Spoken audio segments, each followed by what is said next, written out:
Hi, it's Sue Ellen, and I want to show you how we make our fabric masks.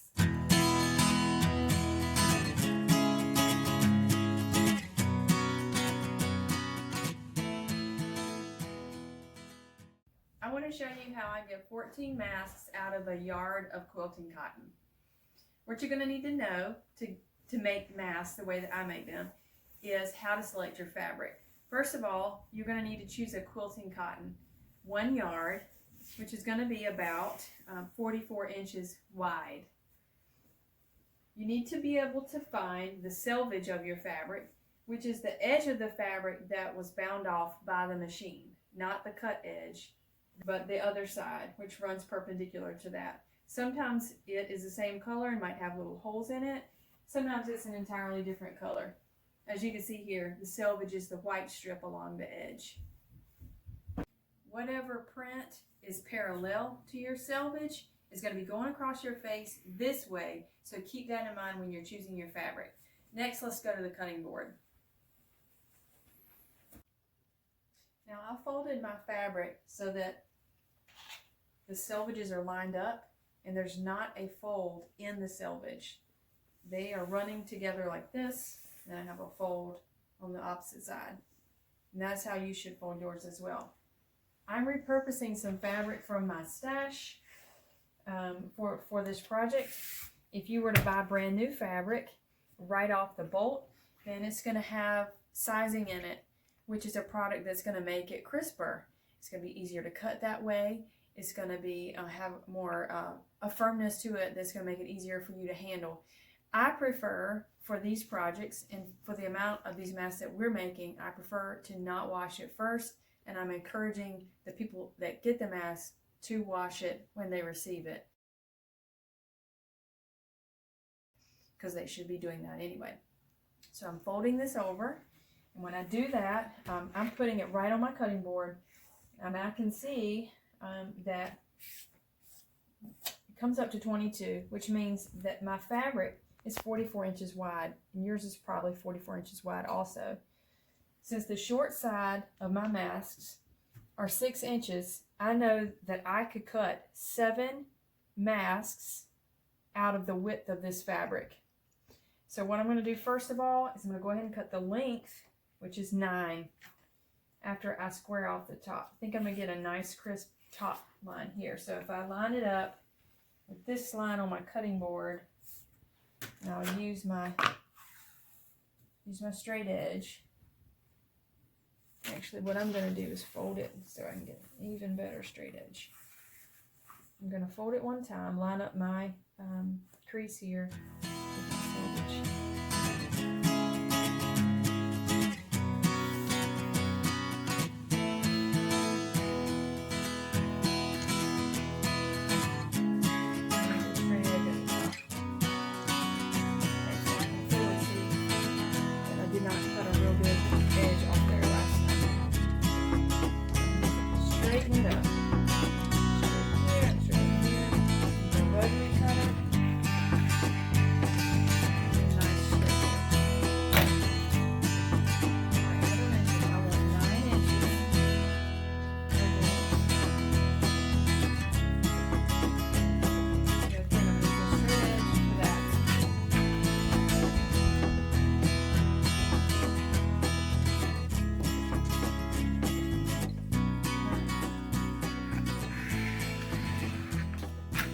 Great. And this I'll save for later. So now I have a 9 by 44 rectangle. We're going to fold this to get 7 pieces in the fewest number of cuts. So I'm going to fold it so that I'm going to line this up. So I'm not going to use my selvage. I don't like using my selvage in the mask. It will behave differently when it's washed and dried. So I'm going to hang that off the edge and eventually cut that off. And now I'm folding it so that if I'm visualizing over here, this edge is going to be where 24 would be. And then I'm going to make some cuts. I'm going to cut off the selvage down here.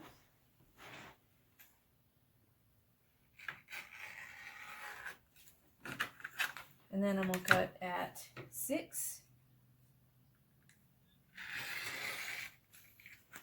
12,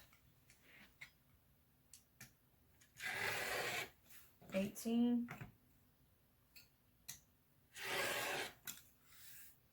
and down here for 24, I don't quite have enough space to use my rotary cutter, so I'm going to cut that crease.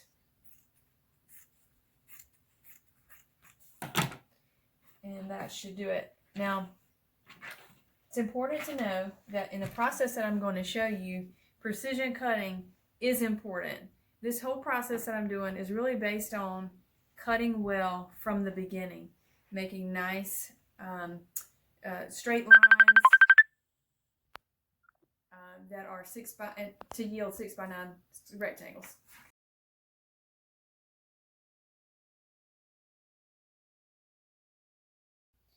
Each mask also requires elastic. I'm using 1/4 inch flat elastic, and I'm cutting it with a rotary cutter. So I need 2 sections that are each 7 inches long.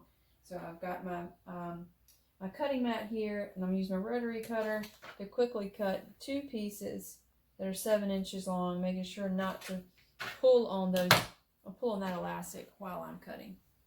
All right, so I'm going to show you my process, which you may want to modify a little bit if you're not as comfortable using the machine.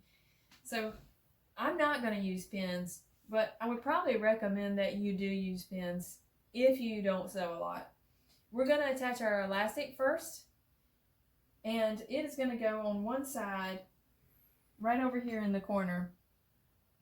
At this point, if you're going to use a pin, you're going to want to go ahead and do that now, like so. This project is going to utilize 1/4 inch seams, and you may remember me saying that the elastic was 1/4 inch. That's about the same distance as the needle from the edge of a zigzag foot, like this. Your throat plate is also going to have these markings right here for seam allowance. Seam allowance is going to be the distance of your line of stitching from your line of stitching to the edge of the fabric. So we're doing 1/4 inch like this.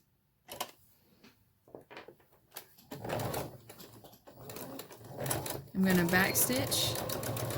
I'm going to keep on stitching. This is the quickest way for me that I have found. And again, like I mentioned, I don't like to pin when I'm going this fast. I'm just going to hold it in place. You actually may need to scooch it a little bit off the edge so that you have something to hold on to and not get away from you. I back stitch it right there, and then I pull it out and cut it, and I go to the other side. But take a look, it should be like this. It should have a loop there that's hanging down towards the middle of the fabric. All right, other side. Let's attach that quickly.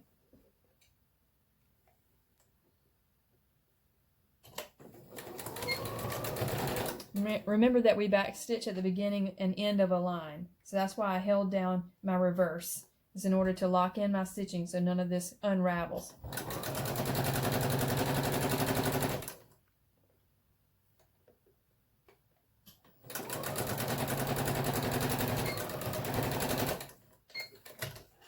A note to you about the placement of these. I know that I'm going to have 1/4 inch seam over here. And so what I'm trying to do is place that elastic at least 1/4 inch away from this edge over here, because I'm going to be stitching here and I don't want this elastic caught up in the next seam that I make. All right, so my next step in this process is to lay this down. It should look like this. We have 2 loops of elastic, and whatever other side of whatever the other side of the mask is going to look like, whatever other piece of fabric I'm going to use, I now pick that up and lay it on top. I'm going to stitch all the way around and leave about a 2.5 to 3 inch gap so that I can turn it. I'm stitching in 1/4 inch seams, which means you're going to use the edge of the presser foot as a guide. It should line right up with the edge of your fabric. I will also be using my pivoting skills. So pivoting is when you leave the needle in the fabric when you come to a corner, and then you lift the presser foot and rotate your fabric, drop the presser foot and start again, and you'll see what I'm talking about. But that gives you a nice corner point in your piece. All right, so I'm not pinning. I'm holding this together because I'm trying to make a bunch. I want to go fast, and this is where your precision cutting comes into play, because I need to be able to line this up and these match up well, and I can trust that all the other sides are going to match up because I've cut them all exactly the same.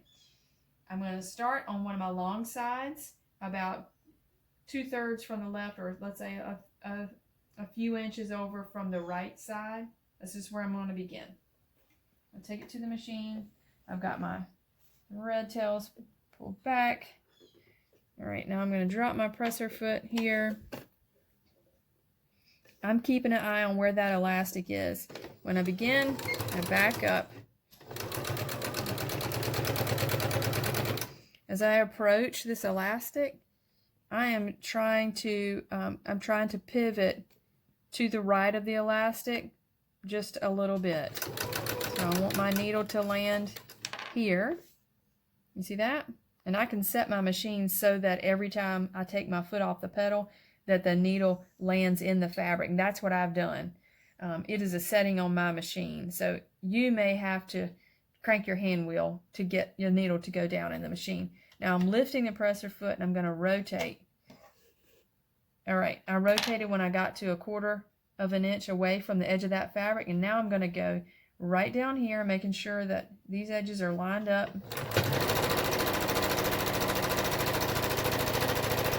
I'm passing over my elastic, and then I'm going to pivot again. All right, let's see how we did. All right, now I'm going to adjust again, make sure I'm all lined up. Take another pass in this way.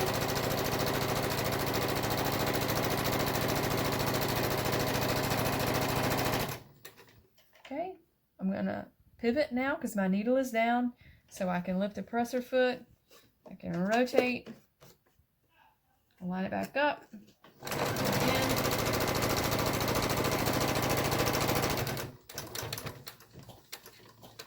Great.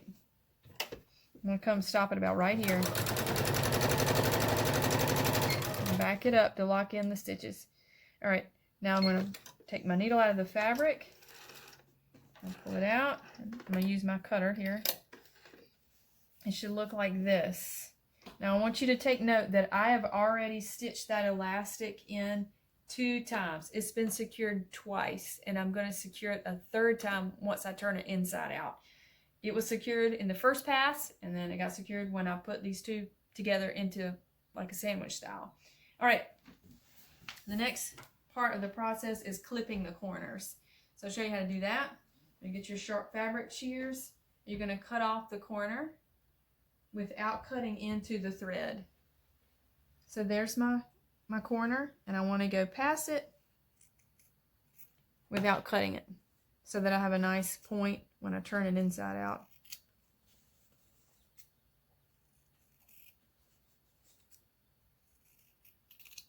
I'm ready to turn it inside out. Once I turn it inside out, I take care to make sure that each corner gets a little bit of attention, so it kind of comes to a point there and doesn't get folded back in on itself. Just takes a minute. Okay, and I'm tucking in any loose threads. You'll see that little gap right there. We're going to close it, and we take one last pass around this mask. That goes in. I'll show you how I pin it. All right, so I start with this. I start with this little gap right here, and I want to close it up. Then I like to make 2 pleats.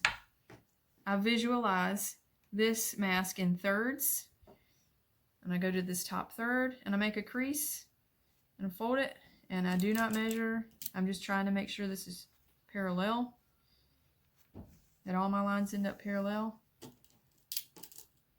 I like to pin so that the point of the pin comes near to where the line of stitching will be for me. and that gives me the most reliable result. And then again, I'm going to pin down here, and I pleat it in the same direction. And that way the mask is going to end up being reversible. You can use either fabric for the outside or the inside. So I'll pin again. And then I'll be ready to do one last line of stitching. Now all that's left to do is your top stitching. So if you know how to do a straight stitch, and you remember how to pivot, and you remember to back stitch at the beginning and the end, you're home free. All right, I like to start on the long edge so that my machine has the easiest go getting started. Sometimes when you start your machine on a short edge, there's some bulk there, and your machine might want to give you a little bit of a fit. So I start on one long side, and this is going to be, because it's a top stitch, is going to be a very narrow seam there. All right, so I'll just get started. I'm going to back it up. Remembering to remove pins as we go, because we don't want to break a needle, break a pin.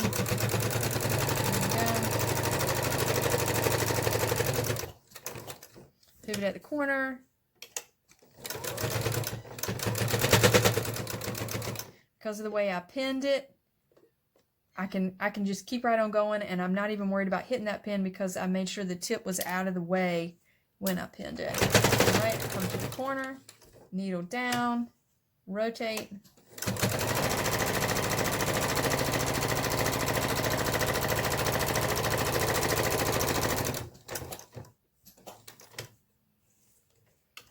Almost done.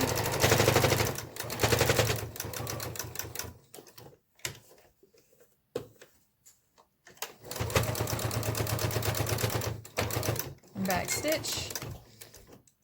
All right, and you will see that I have secured that elastic 3 times. It's been stitched down 3 times, and I am all done. And there you have it. There's your cloth mask. I hope you'll take the time to make some masks for yourself, for your family, for some healthcare workers in your life, for your neighbor. Now that you see how easy it is to do it, you can knock it out and get 14 masks out of 1 yard of fabric when you repeat that process that I just showed you. All you're going to need is some quilting cotton, some 1/4 inch elastic, a little bit of thread, and some basic sewing supplies, and you can do it.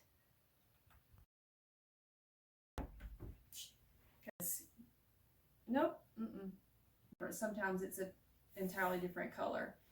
And yeah, I just messed up again. That it is going.